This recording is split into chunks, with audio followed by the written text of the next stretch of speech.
Hello friend, আমি দেবমিতা চলে এসেছি বং রান্নাঘরে একটা নতুন রেসিপির ভিডিও নিয়ে। আমার রেসিপি যদি তোমাদের ভালো লাগে তো প্লিজ লাইক করো, সকলের সাথে শেয়ার করো, আর আমার চ্যানেল সাবস্ক্রাইব করে আমার পাশে থেকো। তাহলে চলো আজকের ভিডিওটা স্টার্ট করি। আজকে আমি তোমাদের সাথে দু ধরনের ডিটক্স ওয়াটারের রেসিপি শেয়ার করব, যেটা এই গরমের জন্য প্রচণ্ড হেলদি, টেস্টি এবং আমাদের ওয়েট লস করতেও অনেকটা সাহায্য করবে। আর আমাদের গরমে নিজেদেরকে ফ্রেশ রাখতেও এই ডিটক্স ওয়াটারটা কিন্তু অত্যন্ত জরুরি। সারাদিন এই ধরনের ডিটক্স ওয়াটার বানিয়ে অল্প অল্প করে খাও, তোমরা দেখবে অনেকটাই ফ্রেশ থাকবে। ফার্স্ট ডিটক্স ওয়াটার হলো লেমন কিউকাম্বার ডিটক্স ওয়াটার। এই জন্যে একটা ছোট শশাকে ভালো করে ধুয়ে আমি শশার দিকের অংশটাকে এভাবে কেটে বাদ দিয়ে দিচ্ছি। এবার শশাগুলোকে আমি গোল গোল করে কেটে নেব।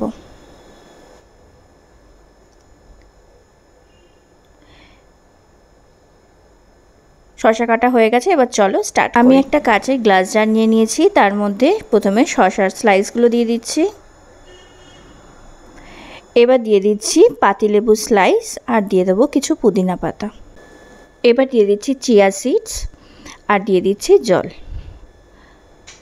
জলটা দিয়ে খুব ভালো করে একবার নাড়িয়ে নেব।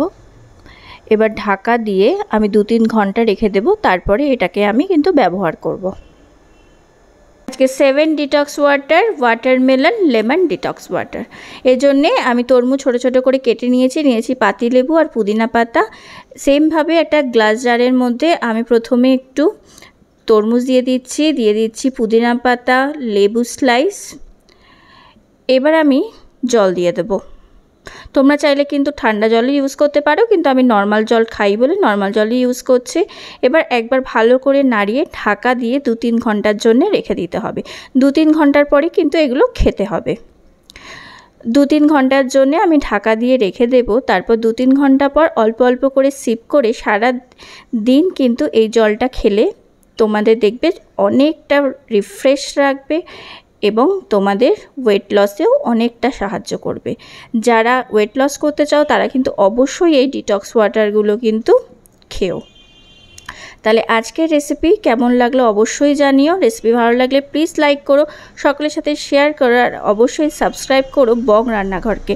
আজকের জন্য এই পর্যন্ত, টাটা।